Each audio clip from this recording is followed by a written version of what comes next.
on imaginative leaps.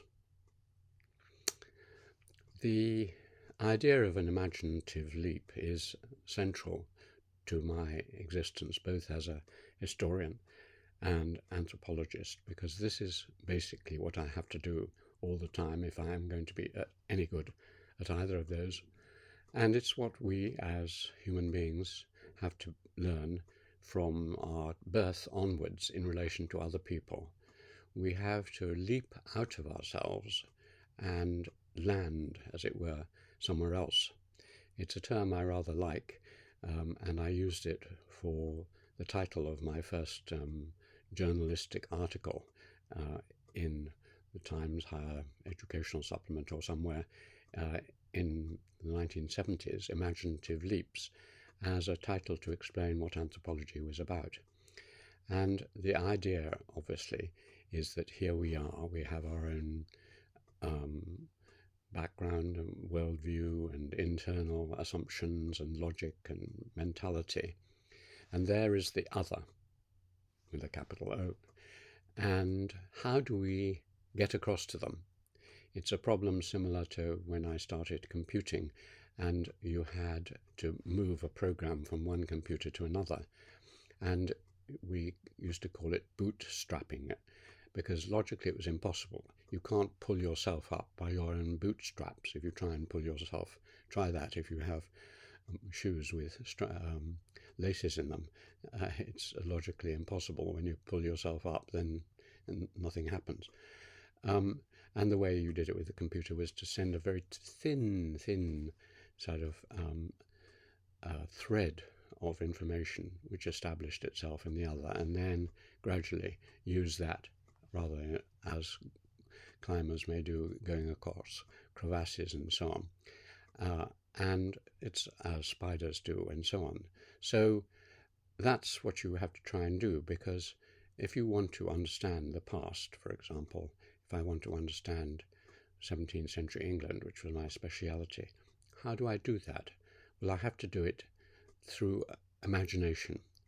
Collingwood, the historian, said this is the art of the historian, imagination, recreating, as he put it, in your mind what it would be like to be a medieval peasant or a 17th century farmer or an 18th century landlord or whatever. You do it from the documents, but the documents don't tell you nearly enough, and you have to fill it out in your imagination.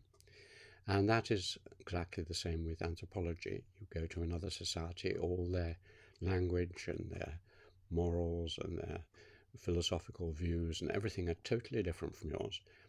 And you get little snippets of it. You begin to understand a few words and ideas.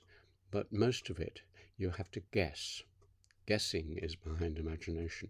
So you guess, and then you try that out on your friends and informants, and they say, yes, you've got it right, or no, you haven't. And in my work on Japan, it was particularly difficult because it's such a different place. And it took me 15 years to make the imaginative leap into understanding, at a certain level, Japan. In fact, the philosopher David Hume, in a passage I like, said that however intelligent and knowledgeable you were, there was no way through pure thought that you could get into another system, because there was no overlap.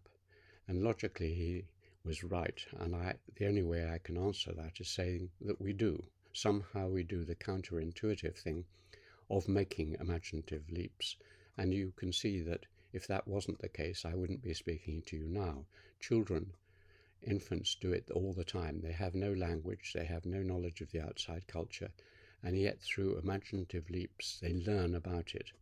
So we are all able to do it. And as I have learnt in my own disciplines, you need to use this skill and this imagination. And it is what is so enormously enjoyable about it, because when you make a leap and you land on firm ground on the other side, and it turns out that the leap is correct, there is huge satisfaction. So keep leaping is my advice.